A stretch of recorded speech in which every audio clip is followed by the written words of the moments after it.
그러니까 당연히 해설지를 절대로 보지 말라든가 강의를 절대로 듣지 말라든가 말이 안 되는 것입니다.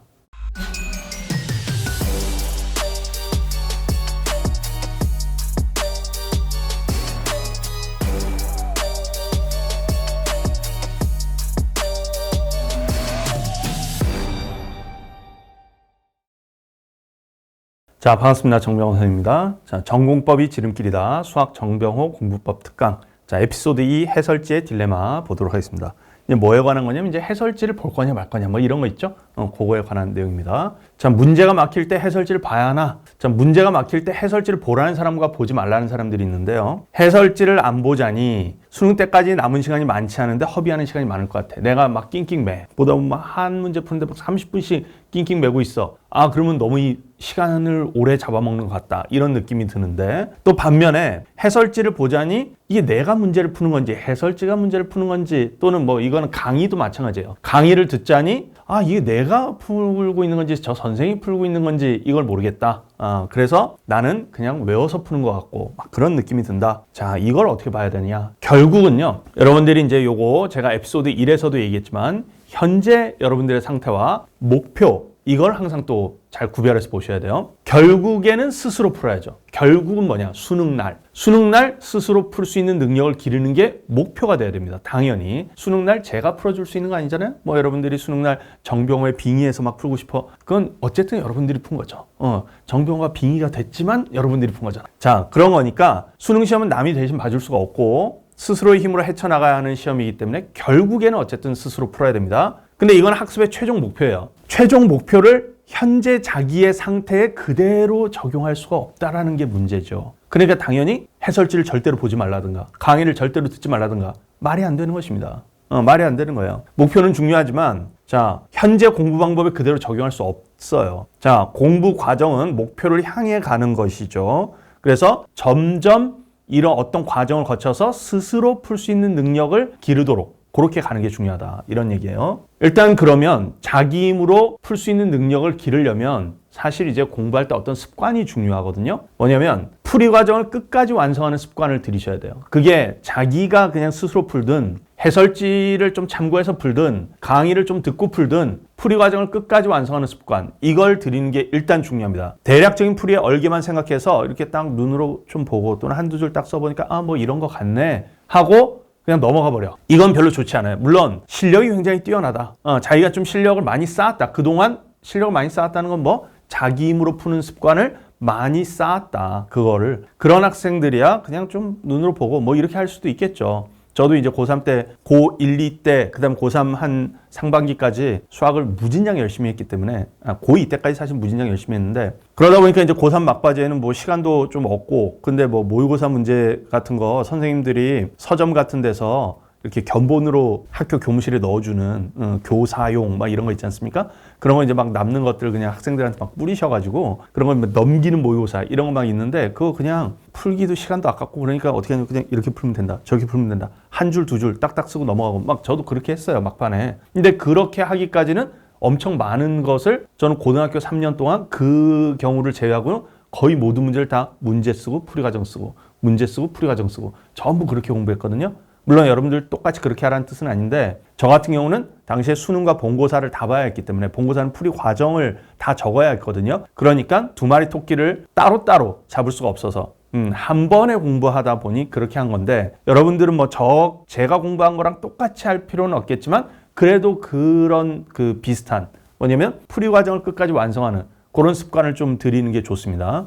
그게 좀 많이 쌓여야 돼요. 근데 이게 이제 해설지를 보지 말라는 건 아니고 해설지나 강의의 도움을 얻더라도 얻은 후에는 반드시 그걸 바탕으로 자기 힘으로 푸는 거. 그럼 이 자기 힘이냐? 남의 힘이냐? 생각하겠지만 남의 힘을 도움을 얻은 자기 힘인 거예요. 그것이 대립되는 게 아닙니다. 결국 종합은 자기가 하는 거거든. 자, 그래서 끝까지 풀이를 완성하는 것이 중요합니다. 그 다음에 이제 풀이 과정을 요약 정리하는 습관을 좀 들이는 걸 권합니다. 뭐냐면 스스로의 힘으로 풀이를 완성한 후에는 자신의 풀이가 논리적으로 어떤 흐름으로 이게 대략 어떤 흐름으로 풀이가 전개가 됐나 여기서 핵심적으로 사용한 개념이 무엇이었나 무슨 공식을 핵심적으로 사용했나 왜 그걸 사용했나 이런 것들 있죠. 자, 그것들을 간단하게라도 머릿속으로 되새김질을 해보는 이게 굉장히 중요해요. 그래야 다른 문제 비슷하게 나왔을 때 전에 내가 봤던 문제에서 이런 흐름으로 좀 풀었었지, 이런 느낌으로 문제를 접근하는 것 같다, 이런 걸 생각을 해볼 수 있거든요. 자, 그랬을 때 응용력이 길러지는 것입니다. 그래서 스스로 풀이 과정을 작성해보고 그 다음에 그것에 대한 생각을 요약 정리하는 거. 자, 요걸 좀 병행을 하시길 권하겠어요. 이래야 스스로 푸는 능력이 길러진다는 것입니다. 자, 그러면 이제 해설지는 어떻게 활용할 것이냐. 해설지나 강의. 일단 자신이 풀어낸 문제의 경우 다 푼 후에 해설지 풀이와 비교해서 추가로 배울 부분이 있는지 한번 잠깐 봅니다. 그 다음에 이제 이 두 번째 게 좀 중요한데, 막힐 때 있죠. 풀이의 특정 단계에서 3분에서 5분 정도 아무 생각 없이 막히고 있다, 멍 때리고 있다, 졸린다, 이런 생각이 들면 문제집에 적혀있는 개념이나 아니면 해설 일부를 참고하세요. 또는 강의를 듣고 있다면 강의의 일부를 참고를 하세요. 또는 뭐 강의 전부를 참고할 수도 있어요. 근데 어쨌든 그걸 좀 참고를 하면, 만약에 이제 문제집을 풀고 있다면 조금 참고하는 것도 한 방법이에요. 제가 고등학교 때는 약간 그런 식으로 했거든요. 뭐냐면 문제를 풀다가 조금 어느 대목에서 내가 막혔어, 여기서 좀 헤어나지를 못해. 그러면 여기 딱 살짝만 좀 봅니다.